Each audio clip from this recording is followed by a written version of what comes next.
आज हम लोग क्लास 10th के राजनीति विज्ञान के चैप्टर नंबर 1 देखने वाले हैं, जिसका नाम है सत्ता में साझेदारी। देखिए, ये चैप्टर है सत्ता में साझेदारी की कार्य प्रणाली। तो आपको अलग अलग बुक में ये चैप्टर संख्या अलग अलग मिलेगा। जैसे NCERT देखेंगे तो चैप्टर संख्या 1 है। इस तरह से BTC और भारतीय वन में देखेंगे तो यह चैप्टर संख्या 1 होकर के 2 या 3 मिलेगा। तो आज हम लोग शुरू करेंगे सत्ता में साझेदारी की कार्य प्रणाली। देखिए, चैप्टर के नाम है सत्ता में साझेदारी। सत्ता का अर्थ होता है शासन। सत्ता का अर्थ होता है शासन और साझेदारी का मतलब होता है बंटवारा। ये बात ध्यान रखेंगे। सत्ता का मतलब हो गया शासन, यानी कि पावर, और बंटवारा का मतलब हो गया शेयर करना, बांट देना।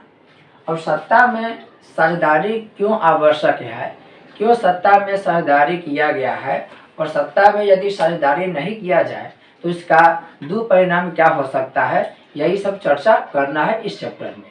और इस चैप्टर में यह भी देखना है कि वो कौन कौन देश था जो सत्ता में साझेदारी सही तरीके से किया था, तो उस देश की स्थिति कैसी रही है, और जो देश सत्ता में सही से साझेदारी नहीं कर पाया उस देश की स्थिति कैसी रही है। जैसे एग्जाम्पल की बात करें तो मान लेते हैं कि आपके घर में अब 4-5 भाई बहन हैं।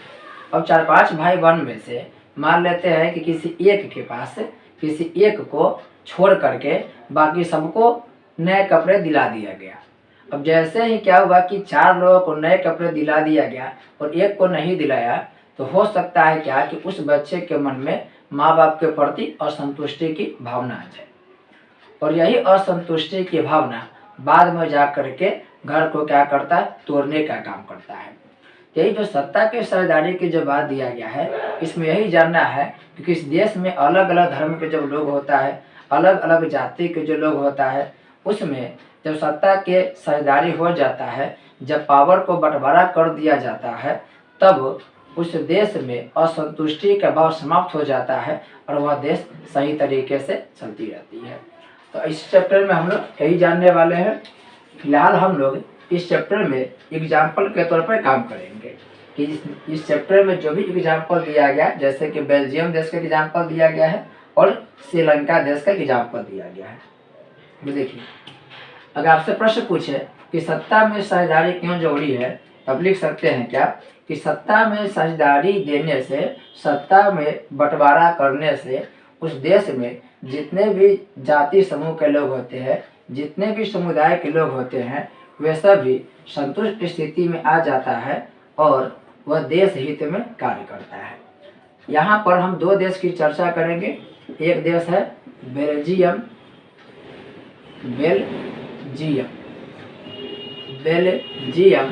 और एक देश की चर्चा करेंगे जिसका नाम है श्रीलंका।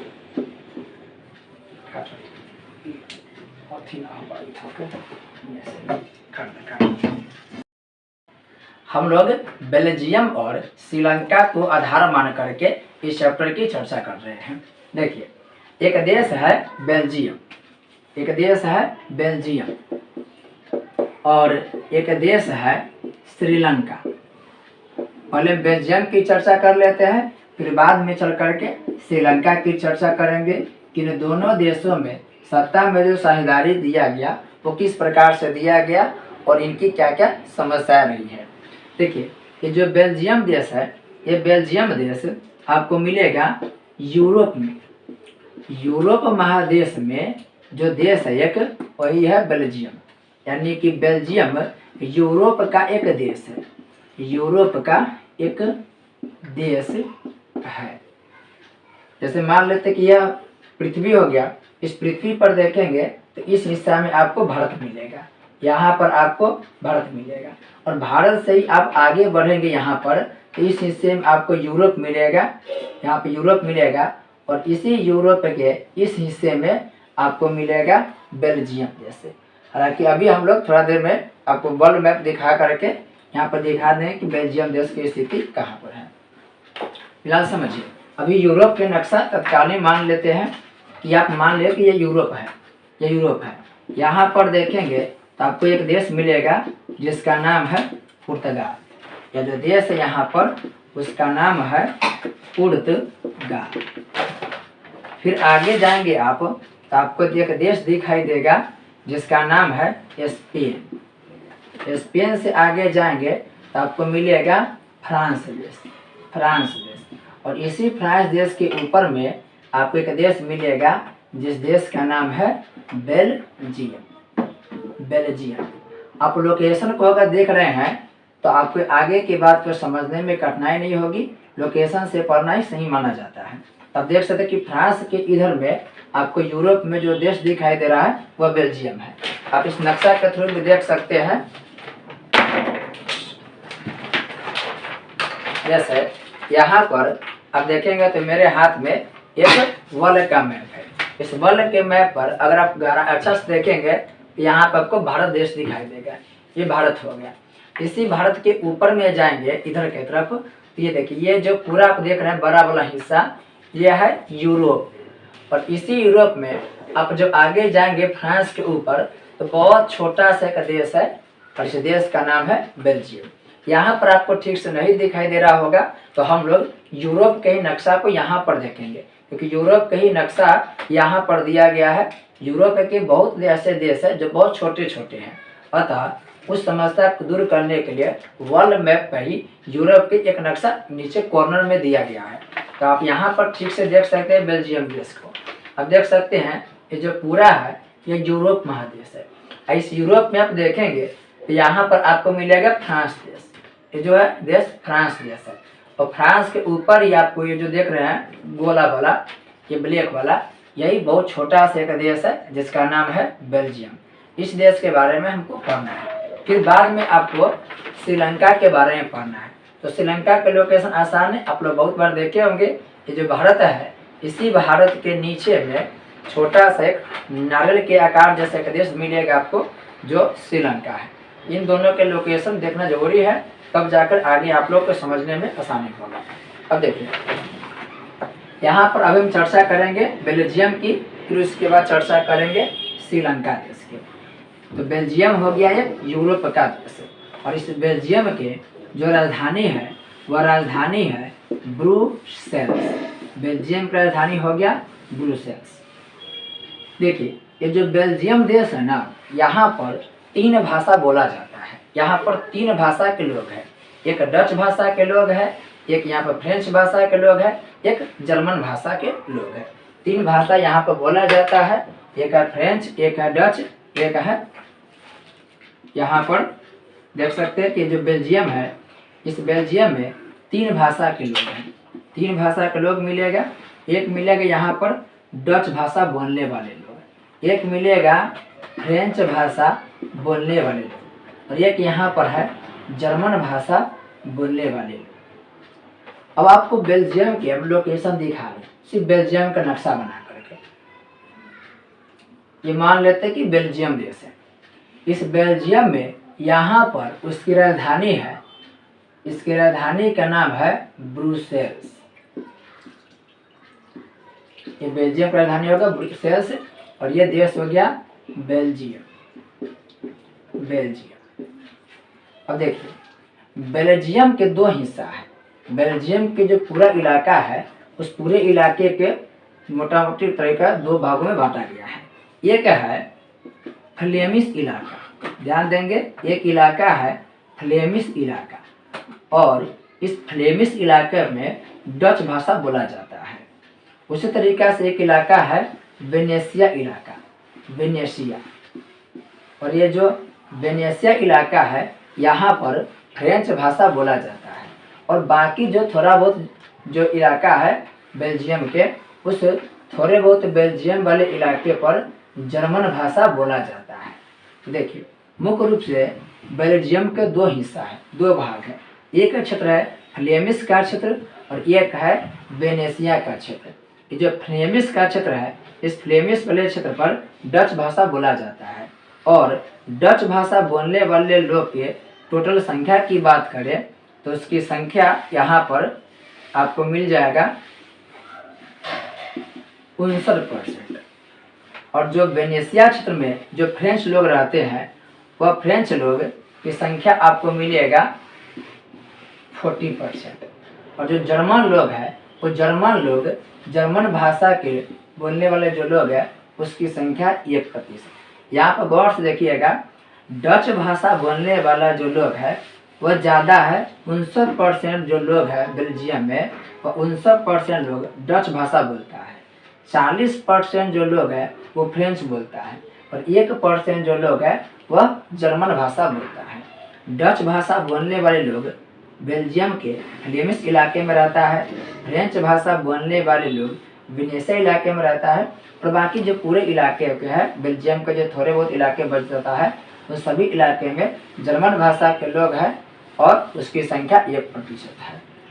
अब देखिए यहाँ के जो राजधानी है वो राजधानी है ब्रुसेल्स। अब इस ब्रुसेल्स में अलग कहानी है।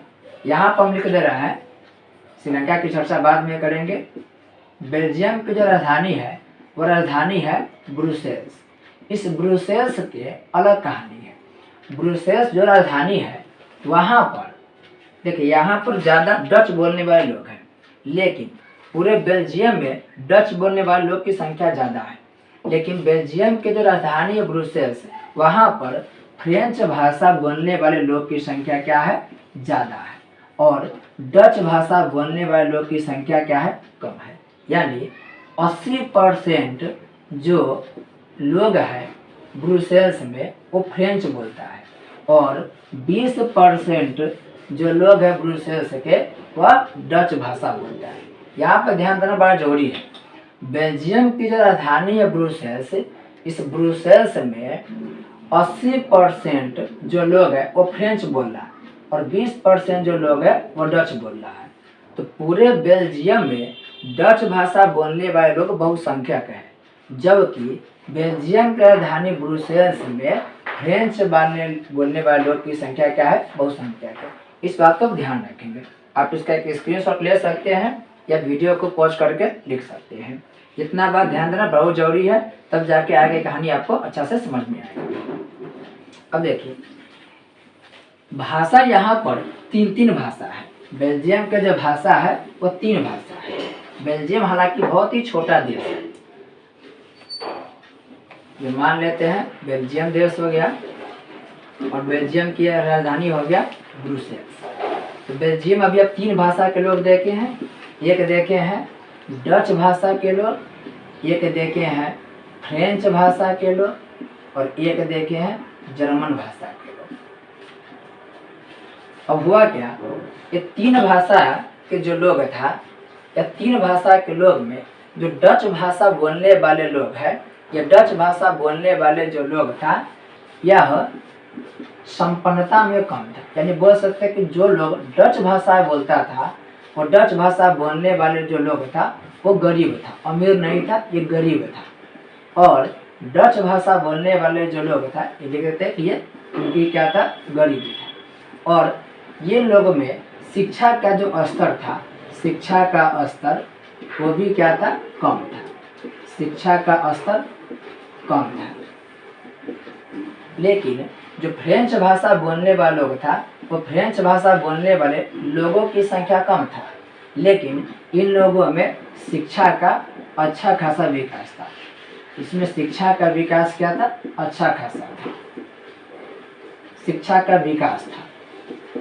और इसके अलावा ये लोग क्या थे, संपन्न थे। ये लोग संपन्न थे, यानी कि इन लोगों में अमीरी था। बाकी जर्मन बोलने वाले लोगों की संख्या 1% है, तो इसकी चर्चा कोई खास नहीं। लेकिन यहाँ पर ध्यान देंगे कि डच बोलने वाले लोग की संख्या ज़्यादा था, लेकिन उन लोगों में आर्थिक संपन्नता नहीं था। जबकि फ्रेंच भाषा के जो लोग था वह पढ़े लिखे लोग थे और पढ़े लिखे होने की वजह से जो बेल्जियम था उस बेल्जियम में जो नौकरी पेशा था या जो समझिए कि वहाँ के जो शासन प्रणाली था, शासन प्रणाली सरकार, उसमें ज़्यादा लोग फ्रेंच भाषा के लोग थे। अब इस दोनों को देखते हुए डच भाषा के लोग में क्या हुआ, इसके प्रति थोड़ा सा एक तरह द्वेष की स्थिति उत्पन्न हो गया। कि मेरी संख्या ज़्यादा है लेकिन हम में साक्षरता कम है और हमारी क्या थी, संपन्नता भी कम है। तो जब ऐसा बात देखा गया कि इन लोगों के संख्या कम है लेकिन ये लोग ज़्यादा अधिकार, ये लोग जो है ज़्यादा नौकरी ले रहे हैं और फ्रेंच भाषा के जो लोग हैं वह सरकार में भी ज़्यादा संख्या में है। अतः इसी बात को देखते हुए इन दोनों भाषा बोलने वाले लोग के बीच एक विवाद की उत्पत्ति हो गई। यानी डच भाषा बोलने वाले लोग और फ्रेंच भाषा बोलने वाले जो दोनों लोग थे उन दोनों में एक तरीका से समझिए कि विवाद की स्थिति उत्पन्न हो गई। अब जैसे विवाद की स्थिति उत्पन्न हुआ, यहाँ के जो सरकार था, बेल्जियम के सरकार जो था, यह एक उपाय किया या एक इस तरह के जो समस्या था उसके दूर करने के लिए एक तरीका अपनाया और उस तरीका को नाम दिया गया Belgium model. Belgium model, Belgium model. Belgium model में क्या था कि बेल्जियम की जो सरकार था वो बेल्जियम की सरकार ने ये व्यवस्था किया कि जो डच भाषा बोलने वाले लोग हैं चाहे फ्रेंच भाषा बोलने वाले लोग हैं, जो भी सरकार का गठन होगा उस सरकार में दोनों भाषा के मंत्री की संख्या समान रहेगा। यहाँ पर ध्यान दीजिएगा, डच भाषा बोलने वाले जो लोग हैं और फ्रेंच भाषा बोलने वाले जो लोग हैं वो दोनों के मंत्रियों की संख्या क्या रहेगा, समान रहेगा। यानी एक व्यवस्था किया गया कि जो केंद्रीय सरकार होगा, जो केंद्रीय सरकार होगा, केंद्रीय सरकार, इस केंद्रीय सरकार में डच भाषा के लोग, डच भाषा के लोग और फ्रेंच भाषा के लोग, डच भाषी और फ्रेंच भाषी, फ्रेंच भाषी, इन दोनों के जो मंत्रियों की संख्या होगा, जो मंत्रियों की संख्या होगा वो मंत्रियों की संख्या क्या रहेगा, समान रहेगा। यानी बराबर रहेगी, बराबर रहेगी। बराबर इसलिए रहेगी ताकि आने वाले टाइम में ये दोनों भाषा के लोग के बीच आपस में एक तरीका से असमानता उत्पन्न हो जाए। इसलिए जब मंत्रियों की संख्या बराबर रहेगी तो कोई किसी के ऊपर दबाव नहीं बना पाएगा, कोई किसी के ऊपर रोल नहीं कर पाएगा और देश सही से विकास करेगा। इसके अलावा कहा गया कि जो राजधानी है ब्रुसेल्स, जो देश राजधानी है ब्रुसेल्स, उस ब्रुसेल्स में भी जो मंत्रियों की संख्या रहेगा वो मंत्रियों की संख्या क्या रहेगा, बराबर रहेगा। मंत्रियों की जो संख्या रहेगा वह समान रहेगा, मंत्रियों की संख्या समान रहेगा। ठीक है, तो ये दो बातें वहाँ पर व्यवस्थित किया गया। इसके अलावा तीसरा प्रावधान किया गया कि इन दोनों के अलावा सामुदायिक सरकार बनाया जाएगा। इन दोनों के अलावा सामुदायिक सरकार बनाया जाएगा, सामुदायिक सरकार का गठन किया जाएगा। और सामुदायिक सरकार क्या होता है, सामुदायिक सरकार का मतलब है जितने भी डच भाषा के लोग हैं, चाहे वह जहाँ भी रहें, चाहे वह ब्रुसेल्स में रहे चाहे बेल्जियम के किसी हिस्सा में रहे, वह व्यक्ति यानी डच भाषा बोलने वाले व्यक्ति अपने भाषा वाले लोग को ही सरकार के तौर पर बना सकता है। यानी सामुदायिक सरकार एक ऐसा सरकार होगा जिसमें क्या होगा कि जो लोग जिसकी जो भाषा है, जैसे फ्रेंच भाषा के लोग, फ्रेंच भाषा के लोग क्या करेगा, अपने लिए अपने भाषा के लोग को चुनेगी और वह सामुदायिक सरकार कहलाएगी। ठीक उसी प्रकार से जो लोग फ्रेंच भाषा बोल रहा है तो फ्रेंच भाषा के लोग आपस में मिल करके ही अपने भाषाई लोग को क्या करेगी, चुनेगी और वह सामुदायिक सरकार कहलाएगी। इस तरीके से क्या होगा, ये जो सामुदायिक सरकार है और सामुदायिक सरकार इन दोनों के भाषा, इन दोनों के संस्कृति और इनके परंपरा, इन सब का क्या करेगी, विकास करेगी। तो तीन बातें यहाँ पर प्रावधान किया गया बेल्जियम में। एक क्या किया गया कि जो भी डच भाषा के लोग हैं और फ्रेंच भाषा के लोग हैं, केंद्रीय सरकार में क्या करेगा, दोनों के मंत्रियों की संख्या बराबर कर दिया गया। फिर क्या किया, जो राजधानी ब्रुसेल्स था, उस ब्रुसेल्स में क्या था, फ्रेंच भाषा बोलने वाले लोग ज़्यादा था, लेकिन फ्रेंच भाषा और डच भाषा दोनों के मंत्रियों की संख्या क्या कर दी, समान कर दी। और जो राज्य सरकार था वो राज्य सरकार को भी क्या किया गया, पावर दिया गया। केंद्र सरकार के पास तो पावर था ही, साथ ही साथ राज्य सरकार को भी अधिकार दिया गया। और तीसरा क्या था, तीसरा सामुदायिक सरकार की भी व्यवस्था किया गया। अब जैसे यह व्यवस्था किया, यहाँ पर सभी लोग संतुष्ट हो गए। सभी लोगों के बीच में जो आपसी टकराव की स्थिति था वह समाप्त हो गया और बेल्जियम का जो देश था वो आर्थिक विकास की प्रगति पर चल पड़ा। अगर ये नहीं हुआ रहता तो स्थिति बहुत ही खराब हो सकता था। हो सकता था कि फ्रेंच भाषा बोलने वाले लोग को अगर समान अधिकार नहीं मिलता तो लोग अलग हो जाता और एक अलग देश बना लेता। लेकिन यहाँ पर क्या हुआ कि सभी भाषा वाले लोगों का समान अधिकार दिया गया, जिससे यह देश सही तरीका से विकास कर पाया। अब हम लोग देखेंगे श्रीलंका के बारे में कि जैसा स्थिति बेल्जियम में था, क्या वैसा स्थिति श्रीलंका में था? अगर था तो कैसे था और नहीं था तो किस प्रकार था? आप इसका एक स्क्रीनशॉट ले सकते हैं। और देखिए, अब हम लोग बात करेंगे श्रीलंका की, श्रीलंका में किस प्रकार की स्थिति है। श्रीलंका का देखते हैं तो भारत के आपको नीचे मिलेगा। जैसे ये मान लेते हैं कि भारत के प्राय द्वीपीय क्षेत्र है, तो आपको यहीं पर आपको एक देश मिलेगा श्रीलंका। श्रीलंका को ध्यान रखें, भारत के जस्ट नीचे आपको मिलेगा श्रीलंका। और जो श्रीलंका है यह एशिया में, श्रीलंका जो देश है एशिया में। और अभी जो बेल्जियम पढ़े थे वो बेल्जियम यूरोप में है। अब देखिए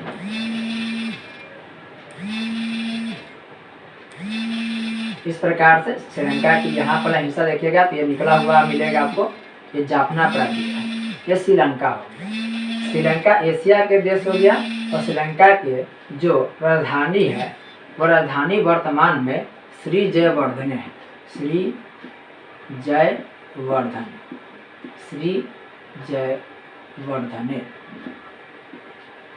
श्री जयवर्धने कोट्टापुरम पूरा नाम है, फिलहाल देखिए श्री जयवर्धने, लेकिन इसका पहले राजधानी था कोलंबो। अभी श्री जयवर्धने है। हालांकि राजधानी सभी काम नहीं, लेकिन किसी भी देश को पढ़ रहे हैं तो राजधानी भी अवश्य ध्यान में रखेंगे। अब श्रीलंका में क्या स्थिति था समझिए। श्रीलंका क्या है, तो श्रीलंका एशिया का एक देश है। एशिया में भी बात करें तो दक्षिण एशिया का देश है। ये जो श्रीलंका था, यह श्रीलंका पहले अंग्रेजों का गुलाम था। जिस प्रकार से भारत एक उपनिवेश था इंग्लैंड के, उसी प्रकार से श्रीलंका भी ब्रिटेन का उपनिवेश था। और ये जो श्रीलंका था सन 1948 ईस्वी में आज़ाद हो गया। 1948 में क्या हुआ, आज़ाद हो गया।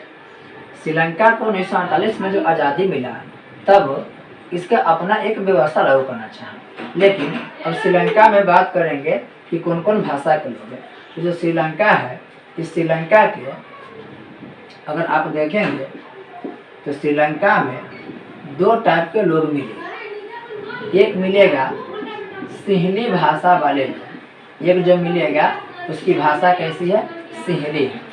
और एक जो ग्रुप मिलेगा वह मिलेगा तमिल भाषा बोलने वाले लोग। जो सिंहली भाषा बोलने वाले लोग हैं इसकी संख्या है 74%। ध्यान रखेंगे, जो सिंहली भाषा बोलने वाले लोग हैं उसकी संख्या श्रीलंका में ज़्यादा है, उसकी संख्या है 74%। जबकि जो तमिल बोलने वाले जो लोग हैं उसकी संख्या मिलेगा आपको 18%।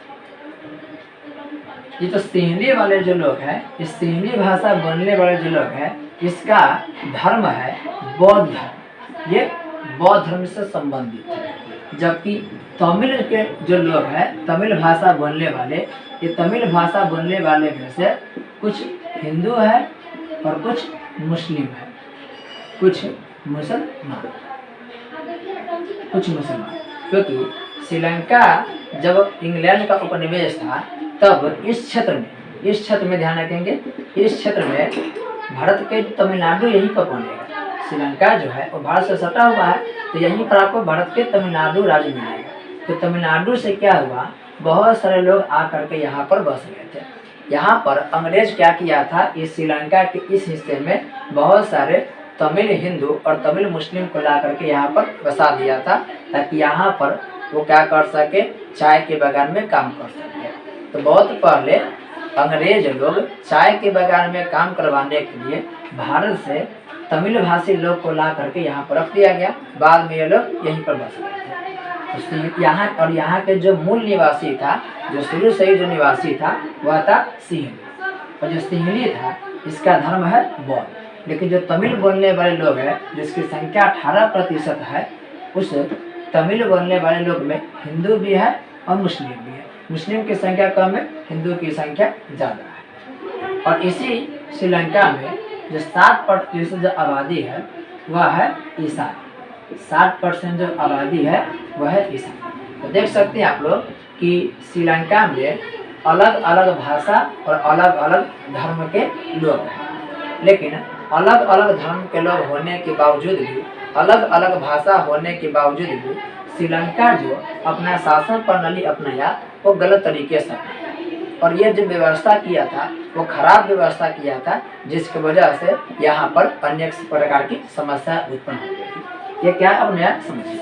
जब श्रीलंका 1948 में आज़ाद हुआ तब श्रीलंका क्या किया था, 1956 में क्या किया था, ये सिंहली को राजभाषा बना दिया था। ध्यान रखेंगे, सिंहली को क्या कर दिया था, राजभाषा बना दिया। राजभाषा बना दिया। राजभाषा का मतलब होता है बना दिया कि इस देश में सिंहली भाषा ही जो रहेगा वो मेन रहेगा। शासन प्रणाली के जो भाषा रहेगा वो कौन रहेगा, सिंहली रहेगा। और तमिल बोलने वाले जो लोग हैं इसको क्या किया, इग्नोर कर दिया। मुख्य रूप से सिंहली वाले लोग को ही प्राथमिकता दिया गया था, जबकि तमिल वाले जितने भी लोग था सबको इग्नोर कर दिया गया। हालांकि तमिल के साथ साथ ईसाई लोगों के साथ भी ये न्याय नहीं किया था। श्रीलंका क्या किया, जब आज़ाद हुआ तब ये बौद्ध धर्म को क्या किया, अपना देश धर्म बना लिया। मतलब श्रीलंका का जो धर्म है वो बौद्ध धर्म हो गया। जबकि यहाँ पर देख रहे हैं कि हिंदू लोग भी है, मुसलमान लोग भी है, ईसाई लोग भी है। लेकिन यह क्या किया, अपने देश को अपने देश में एक धर्म अपनाया और वह था बौद्ध।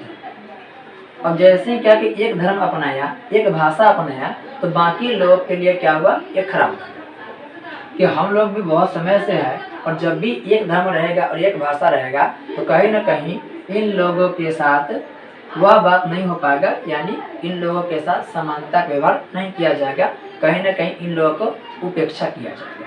तो ये लोगों के मन में असंतुष्टि की भावना आई। बाद में क्या हुआ कि जैसे ही श्रीलंका में सिंहली को प्रमुख भाषा बनाया गया, बौद्ध धर्म को मुख्य धर्म बना दिया गया, तो इन लोगों में आपसी असंतोष उत्पन्न हो गया। और आपसी असंतोष जब उत्पन्न हो गया तब ये लोग ग्रुप बनाने लगे और ग्रुप बना करके यहाँ के सरकार के खिलाफ में विद्रोह करने लगे। जब ज़्यादा असंतुष्टि हो गया तब तमिल भाषा वाले लोग जो था ये ग्रुप बना, और ग्रुप बना करके जो श्रीलंका के सरकार था उसका विरोध करने लगा। उस ग्रुप के नाम आपको जानना जरूरी है। उस ग्रुप के नाम था लिट्टे।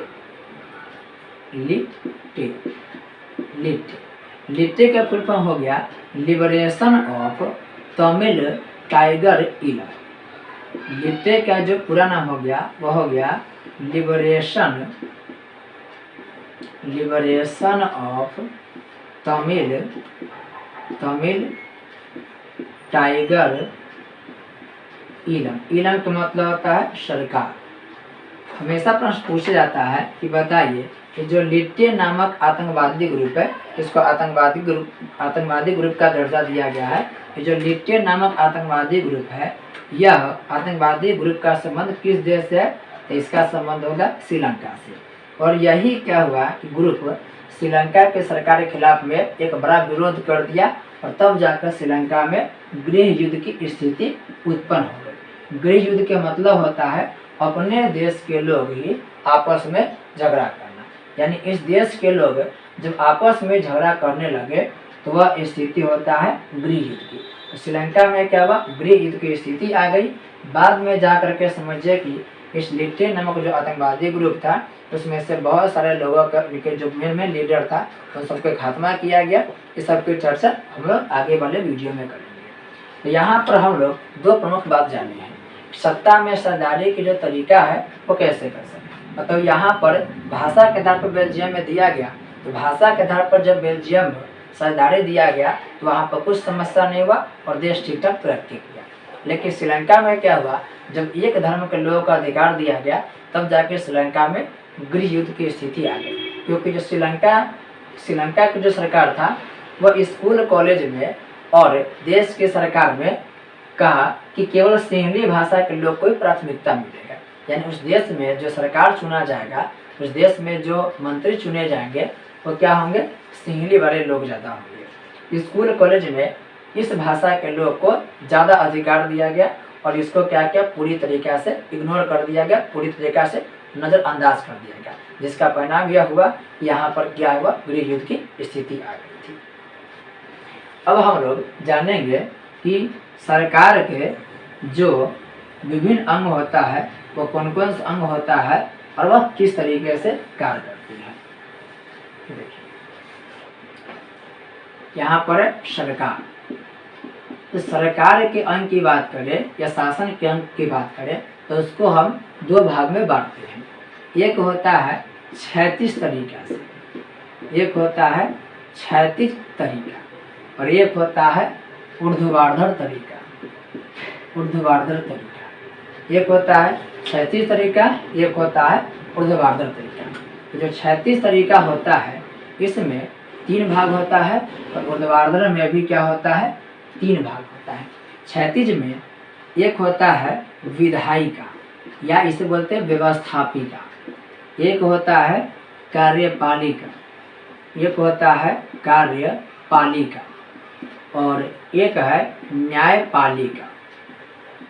न्यायपालिका। अब देखिए ये जो विधायिका है, ये विधायिका का काम है देश के लिए कानून बनाना। अगर आपसे प्रश्न पूछे विधायिका का क्या काम है, तो विधायिका का काम है देश की आवश्यकता को देखते हुए देश के लिए कानून बनाना। इसका काम है कानून बनाना। और जब विधायिका कानून बना दे तो उस कानून को लागू करवाने का जो काम होता है, लागू करवाने का काम, वो लागू करने का काम जो होता है वो कार्यपालिका का होता है। जब देश में कानून बन गया, कानून लागू भी है, लेकिन बहुत ऐसे लोग होता है जो कानून को जानबूझकर या उनसे अनजाने में कानून टूट जाता है। तो कानून के रक्षा करने का जो काम है, कानून के रक्षा करने का काम है वह न्यायपालिका। अगर कोई जानबूझकर कानून तोड़ रहा है तो उसको सजा देने का काम भी कौन करेगा, न्यायपालिका करेगा। सजा देने का काम न्यायपालिका करेगा। ये तीनों आप अंग देख रहे हैं, इन तीनों के पास बराबर का अधिकार है। विधायिका, कार्यपालिका, न्यायपालिका, तीनों को अपने अपने क्षेत्र में बराबर अधिकार मिला है। इस बात को ध्यान रखेंगे। क्षैतिज का जो मतलब हुआ कि इन सब में कैसा अधिकार है, बराबर का अधिकार है। ये न इस पर हुक्म चला सकता है, ये न इस पर हुक्म चला सकता है।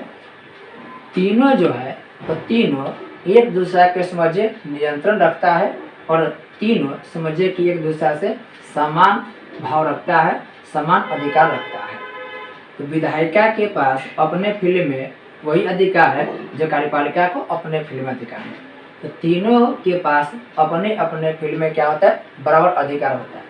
तीनों में से कोई किसी से बड़ा नहीं है, ना कोई किसी से छोटा है। इस बात को ध्यान रखेंगे। यानी क्षैतिज का मतलब हो गया ये समान बंटवारा। ये जो विधायिका, कार्यपालिका, न्यायपालिका है, इसमें जो पावर के बंटवारा किया गया है वो पावर के बंटवारा जो है वह समान बंटवारा किया गया। इस बात को ध्यान रखेंगे।